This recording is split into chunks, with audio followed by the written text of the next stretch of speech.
TV 방송에서 연예인들이 자기 이렇게 집을 정리해 달라고 신청하는 프로그램이 있었습니다. 신박한 정리라는 TV 프로그램인데 지금은 안 해요. 자기 집을 정리해 달라고 신청을 하는 거예요. 여러 가지 쌓여 있는 물건들, 너무 막 꽉 차 있는 창고들, 이런 것들을 다 정리해 주는 프로그램이에요. 처음에는 뭐 저런 프로그램이 다 있나, 그렇게 만들 게 없었나 프로그램을, 그렇게 생각하고 처음 봤는데 이거를 하면 할수록 뭔가 좀 이상한 분위기가 감지가 됐습니다. 막 가구 위치를 바꾸고 막 하나하나 막 버릴수록 점점 연예인들이 여러 가지 감정을 이제 느끼는 거예요.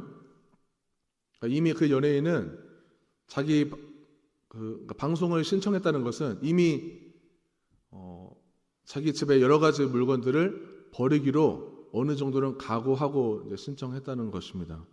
근데 막상 방송에 출연했고 버리려고 하는데 못 버리는 거예요.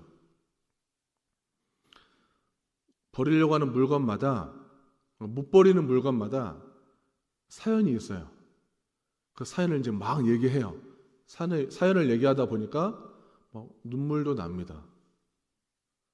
이 물건을 버리면은 이 물건에 대한 추억까지도 다 사라질 것만 같은 그런 불안이 느껴진대요. MC들은 아무래도 좀 버리는 쪽으로 권유를 합니다. 근데 강제할 수는 없어요. 최종 결정은 그 주인공이 하도록 내버려 둡니다. 우리 성도님들은 정리를 잘 하시나요? 버리는 거 참 쉽지 않은 것 같은데 정리의 기본 원칙은 버리는 것입니다. 근데 버리려면은 이 물건이 나한테 지금 필요한지 아니면 갖고만 싶은 욕구인지 먼저 구분을 해야 돼요. 필요한지 그냥 욕구인지. 분명 욕구예요. 분명 욕구인데 이걸 내가 가지고 있으면은 내 마음에 안정을 준다고 해서 안정을 주기 때문에 필요하다고 착각을 합니다. 분명 안 쓰는 건데. 오랫동안 안 쓰고 이 공간만 차지하는 것들은 정리해야 하는 거예요. 그 비워낸 자리에 새로운 것이 채워지고 또 여러 가지 정리된 방이 효율적인 방으로 다시 탈바꿈 되고 또 다시 이 가구를 재배치해서 새로운 공간으로 만들어냈을 때 그때야 비로소 우리 마음에 여러 가지 치유가 일어나고 성장이 일어난다는 거예요. 분명히 정리만 했을 뿐인데 버리기만 했을 뿐인데 서로 다 같이 행복해지는 그런 경험을 하는 거예요. 이건 버렸을 때만 체험할 수 있는 아주 특별한 경험입니다. 우리 마음에도 여전히 삶에 버리지 못한 것들, 내 마음에 버리지 못한 것들을 이 예배를 통해서 많은 것들을 버릴 수 있는 그 영적인 은혜와 축복이 임하기를 소망합니다. 17절 말씀을 같이 보도록 하겠습니다. 예수께서 길에 나가실새 한 사람이 달려와서 꿇어앉아 묻자오되 선한 선생님이여 내가 무엇을 하여야 영생을 얻으리이까. 아멘. 자, 예수님께 어떤 사람이 달려왔습니다. 이 얘기가 다른 복음서에도 나오는데 다른 복음서에는 부자 청년이라고 나와 있고요. 관리라고 나와 있기도 해요. 그러니까 어느 정도 사회적으로 좀 지위가 높은 사람이에요. 열심히 살아온 사람입니다. 모든 걸 가진 사람이에요. 자, 그런데 이 사람이 예수님께 와서 이렇게 이제 묻는 거예요. 선하신 선생님, 제가 무엇을 해야 영생을 얻겠습니까? 그 질문을 보면은 그 사람의 의식을 알 수가 있어요. 그 사람은 어떤 생각을 갖고 있냐면은 이 영생이란 것을 내가 노력을 해서 뭔가를 해서 얻을 수 있는 개념으로 갖고 있는 거예요.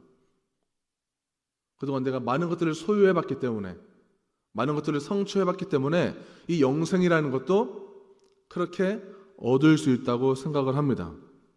그러니까 영생을 결정하는 주체가 나에게 있다는 신념을 갖고 있어요. 근데 이 청년이 달려와서 꿇어 앉았어요. 그만큼 간절한 거예요. 내가 모든 걸 다 가져봤고 이루어봤지만 이 영생이라는 문제는 도저히 해결이 되지 않기 때문에 간절한 마음으로 예수님께 와서 알고 싶어 합니다. 예수님께서 이제 반응을 해주시죠. 18절 같이 보겠습니다. 예수께서 이르시되 내가 어찌하여 나를 선하다 일컫느냐 하나님 한 분 외에는 선한 이가 없느니라. 아멘. 청년은 뭘 해야 영생을 얻습니까를 물어봤는데 그거에 대한 대답을 먼저 하기 전에 다른 대답을 먼저 하십니다.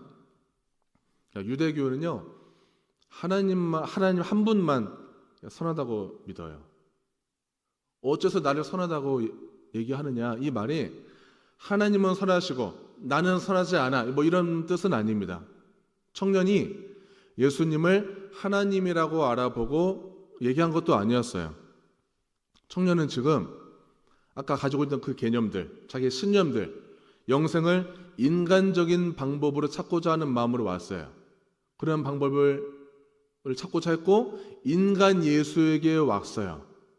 그 인간 예수를 인간적인 존경함으로, 인간적인 그 존경심으로 표현한 것입니다. 선하신 선생님, 이 말은 하나님을 생각하면서 고백한 것이 아니라 인간적인 존경심으로 얘기한 거였어요. 그 예수님은 그런 의식을 가진 청년의 마음을 아시기 때문에 그 인간적인 생각과 방법을 찾고자 하는 그 의식들을 하나님 쪽으로 시선을 바꾸기 위해서 말씀을 하신 거예요. 그러면서 10계명을 얘기합니다. 10계명. 5에서 10계명까지만 얘기해요. 1에서 4계명은 하나님에 대한 계명이고요. 5에서 10계명은 인간에 대한 계명이에요. 이거를 다 지켜야 된다. 이것만 지켜도 영생할 수 있어. 알려줬습니다. 네, 그에 대한 청년의 대답이 관건입니다. 20절 같이 보겠습니다. 그가 여짜오되 선생님이여 이것은 내가 어려서부터 다 지켰습니다.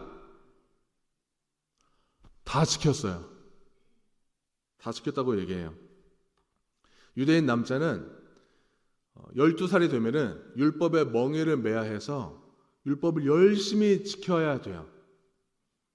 근데 율법을 다 지키는 것은 불가능합니다.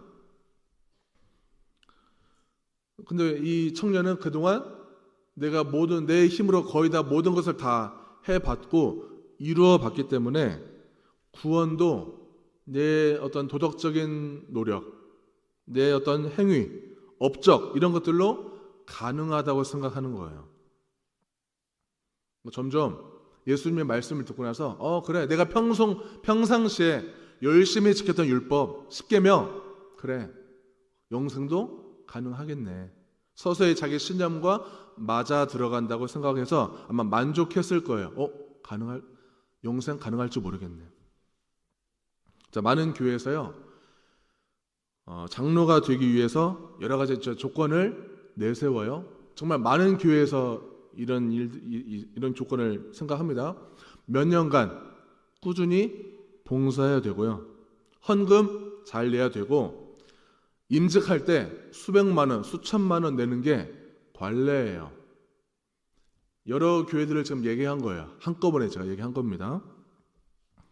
그러니까 돈이 없으면은 장로도 못 하는 거예요.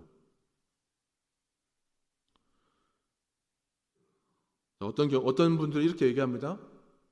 내가 이미 장로가 된 분이에요. 내가 너 장로 시켜줄게. 기다려봐.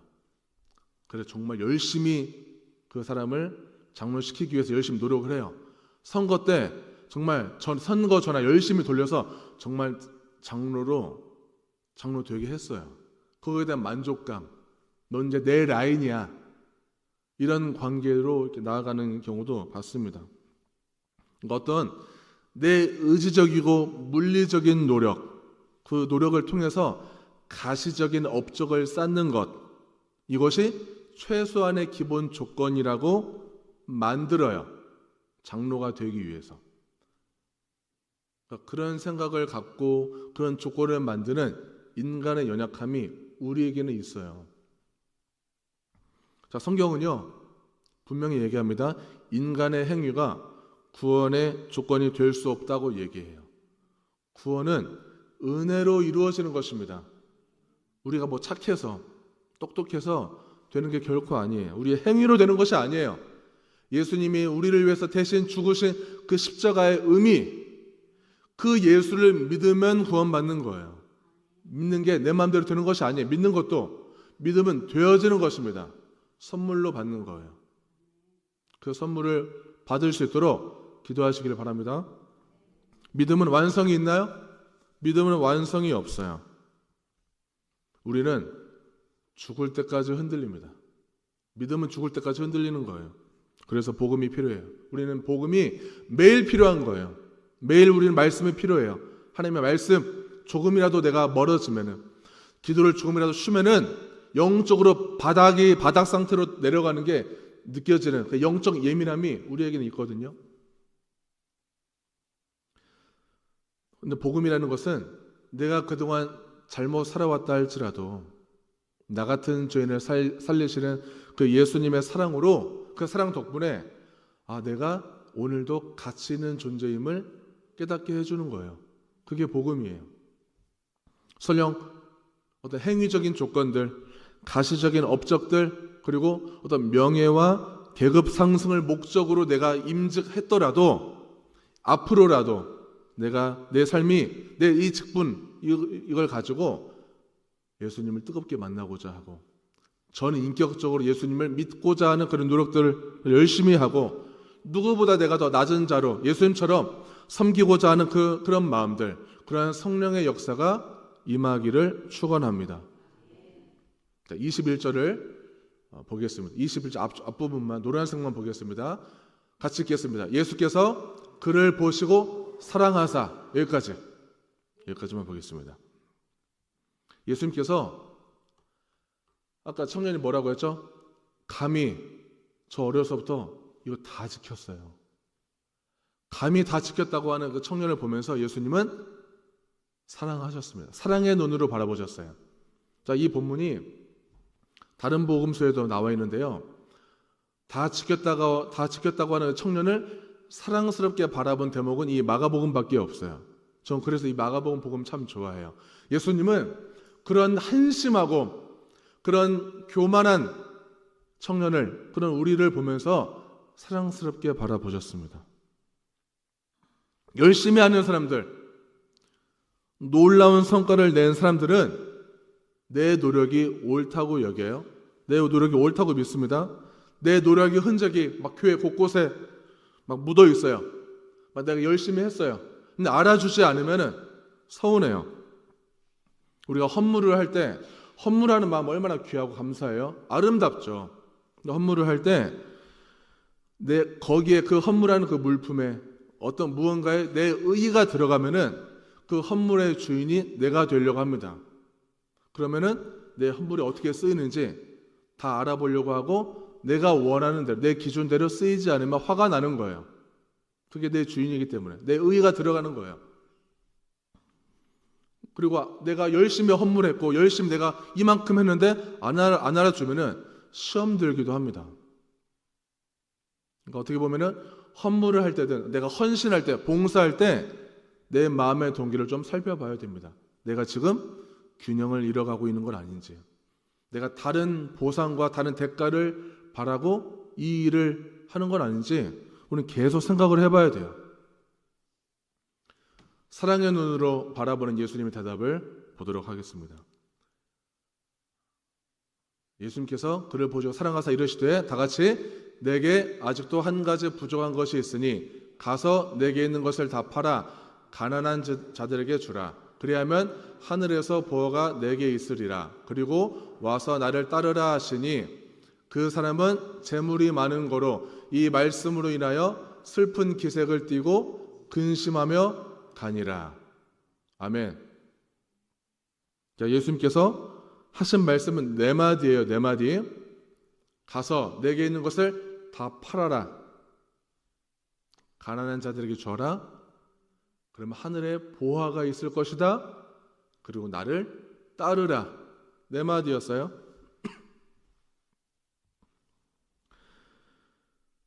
근데 이 청년은 하늘에 보화가 있을 것이다, 나를 따르라, 이 말은 들리지 않습니다.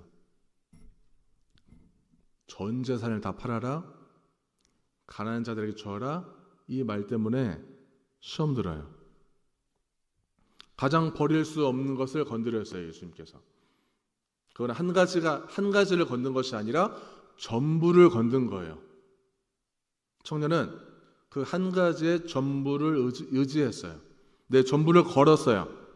우리가 많은 걸 가질수록, 뭔가 우리가 심하게 욕망할수록 주님을 따르기가 어렵습니다.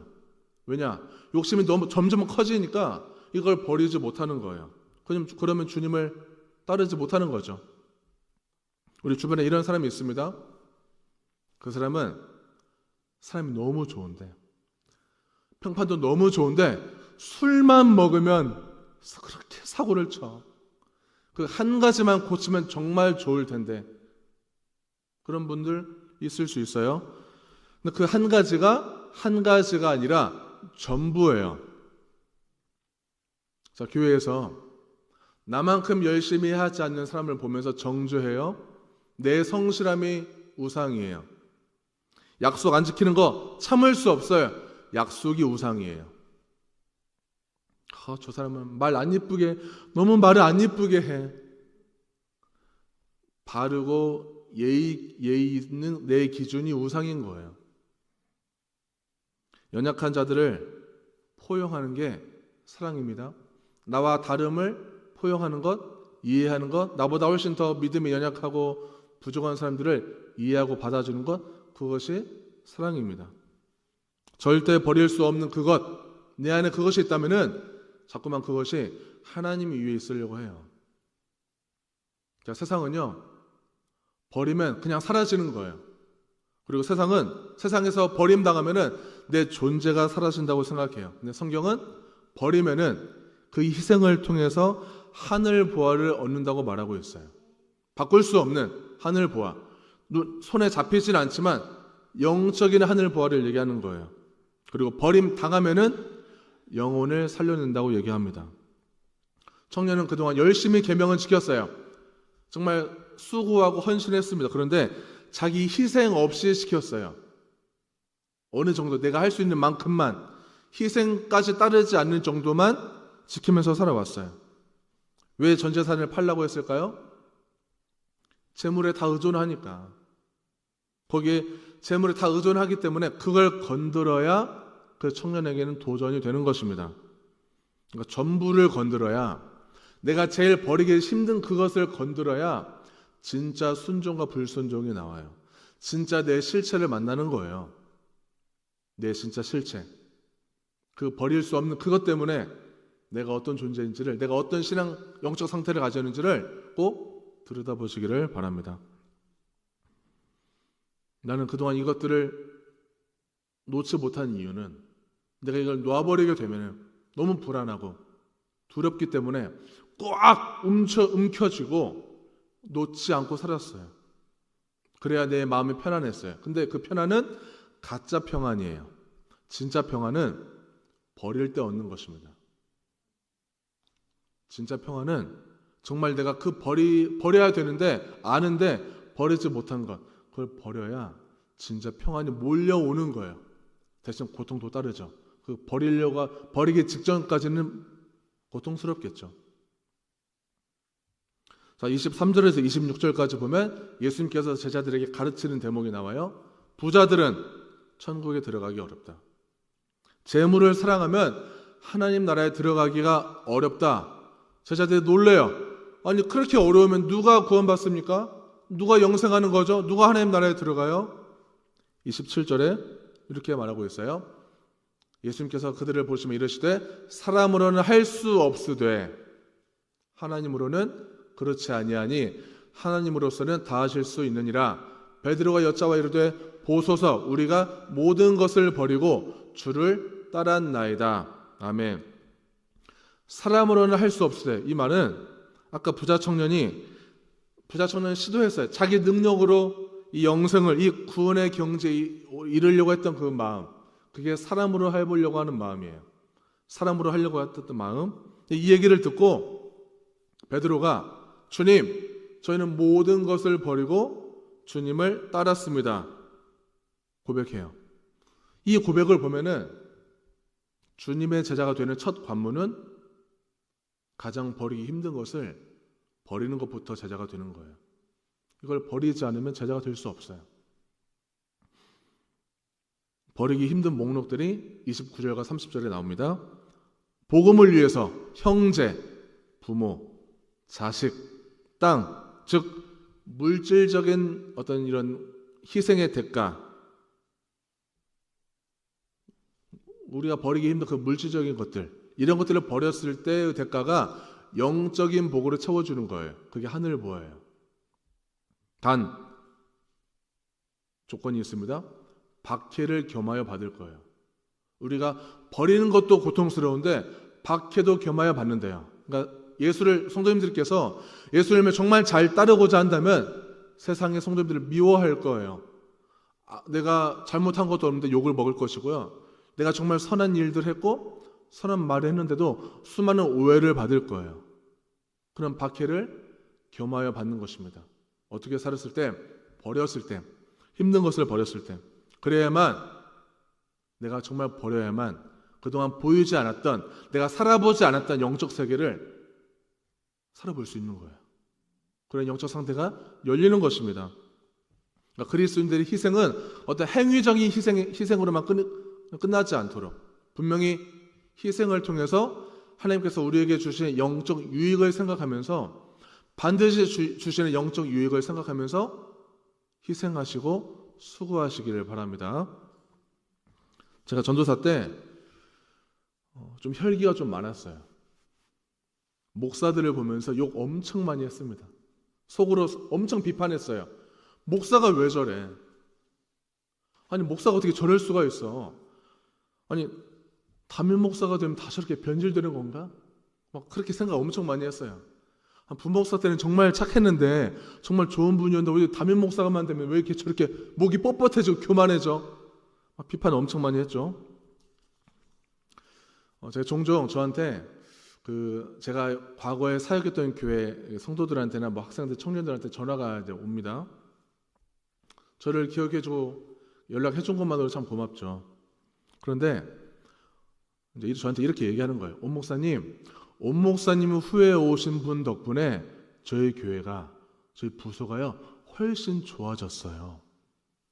이 말을 들으면은 기분이 정말 나빠요. 엄청 불편해지는 거예요, 마음이. 제가 티는 안 내지만 아셨다, 엄청 불편해요. 그 말을 그래요. 다행입니다. 정말 다행이에요. 감사하네요. 이렇게 티는 겉으로는 이렇게 얘기하지만 정말 듣기 싫은 말이에요.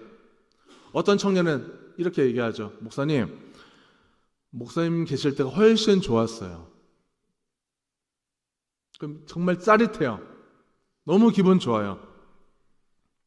그 감정을 통해서 저희가 알게 된 것은 뭐냐면은, 내가 좋은 목사였다고 평가받고 싶구나. 이걸 알게 됐어요. 그래서 교회를 옮기게 되면은, 교회를 그만두게 되면은 전에 있던 성도들하고 학생들하고 좀 가급적이면 연락을 안 하는 편이 좋은지, 왜 안 해야 되는지 조금은 알 것 같아요. 목사님 계실 때가 더 좋다는 말을 듣고 싶은 게 인간적 본능이에요. 은퇴했어도 자꾸만 내 성도에게 영향력을 뻗치고 싶은 마음이 있는 거예요. 그게 목사의 마음, 인간적 본능이에요. 근데 그것을 못 버려요. 계속 내 존재감을 드러내고 싶거든요. 그래서 제가 그 감정을 제가 안 후부터 목사들을 이제 욕하지 않게 됐습니다. 왜냐하면은 욕하게 되는 그 요소들이 다 내 안에 있다는 것을 알게 됐어요. 이제 욕하지 않아요. 난 저러지 말아야지 계속 다짐만 할 뿐이에요. 어쩌면은 이거는 냉엄하게 얘기한다면은 자존감이 낮은 것입니다. 왜 그럴까요? 자꾸만 사람에게 확인받고 싶은 거니까. 내가 수년간 열심히 목회한 거 하나님이 다 아시는데, 사람에게 자꾸만 확인받고 싶고 다시금 좋은 평가받고 싶고 내 능력을 확인받고 싶은 거예요. 우리 인생에 내가 뭘 버려야 되는지 잘 모른다면은 우리 성도님들을 가장 아끼는 분의 잔소리를 한번 생각해 보셨으면 좋겠어요. 특히 우리 자녀들. 우리 자녀들이 장성하면요, 이제 우리 부모들이 자녀들의 말을 잘 들어야 됩니다. 아마 어려우실 거예요. 왜냐면 지가 뭐 좀 컸다고, 머리 좀 커졌다고 지가 다 아는 것처럼 이제 얘기하기 시작하거든요, 자녀들이요. 근데 그때 부모님들 아마 듣기 싫을 건데 자녀들 말을 잘 들으셔야 됩니다. 얘네들이 아주 짜증날 정도로 옳은 말만 할 거예요, 계속. 어디서 많이 보는 그림이죠? 내 자녀들이 어렸을 때 내가 잔소리를 막 해댔을 때 가장 듣기 싫어하는 그 모습, 그 모습과 나와 지금 똑같이 되어가는 거예요. 자녀가 나에게 하는 그 쓴소리들은 하나님의 말씀으로 들어야 됩니다. 자녀가 나에게 하는 쓴소리들은 하나님의 말씀으로 들어야 됩니다. 아멘이 없네요. 어머니, 아버지, 이제 우리 걱정 마시고 그동안 고생 많이 하셨으니까 엄마 인생, 아버지 인생 행복하게 좀 사세요. 그렇게 말을 하면은 그렇게 사셔야 되는 거예요. 듣기 싫죠. 정말 힘들 거예요. 난 아직도 자녀에게 효도받고 싶고요, 자녀에게 사랑받고 싶거든요. 내가 그동안 얼마나 많이 고생하고 얼마나 많이 수고했습니까? 근데 자녀에게 쏟은 만큼 다 받지 못하더라도 적어도 이 정도만큼은 너희들 나에게 사랑해줘야 되지 않겠어? 내 말 순종해야 되지 않겠어? 듣고 싶을 거예요. 그렇게 받고 싶을 거예요. 그러면 안 됩니다. 이젠 버리셔야 돼요. 버리기 힘들 거예요. 근데 그걸 버리는 순간부터 새로운 인생이 펼쳐질 것입니다. 우리의 삶이 힘든 이유가 뭘까요? 버려야 할 것들을 버리지 못해서예요. 무거운 짐을 다 짊어지고 있어서 삶이 고단해요. 근데 짐이 가벼우면 그만큼 자유롭습니다. 여행을 좋아하는 분들의 가방을 보면요, 무겁나요? 가볍나요? 가벼워요. 여행을 해보니까 무거우면 여행을 즐겁게 즐길 수가 없어요. 가볍게 제일 최소한 간소화하고 버릴 거 다 버려버립니다. 그래야 여행을 즐겁게 즐길 수가 있어요. 우리 사회는 버리는 데는 낯설고 가지는 데는 익숙한 사회에서 살기 때문에 버리는 것은 참 어려워요. 아마 집집마다 몰라서 그렇지 엄청나게 쌓인 것들 많을 거예요. 먼지 나는 것들, 정말 그게 뭐라고 갑옷처럼 아주 보물처럼 쌓아놓은 것들 많을 거예요. 안 쓰는 거 다 버리셔야 되는 거예요. 버려야 하나님을 만나고 치유와 성장에 이를 것입니다. 죽기까지 버리기 싫은 그것을 버려야 하는 그 도전 앞에서 과감히 버리시고 참된 제자의 길로 들어서시길 바랍니다. 하나님은 그 순종을 하기까지 버릴까 말까 고민하는 수백 번, 수천 번 고민하는 우리의 모습들, 이걸 버리지 못해서 힘들게 살아가는 매번 넘어지는 우리의 모습들을 보시면서 아주 사랑의 눈으로 바라보고 계실 거예요.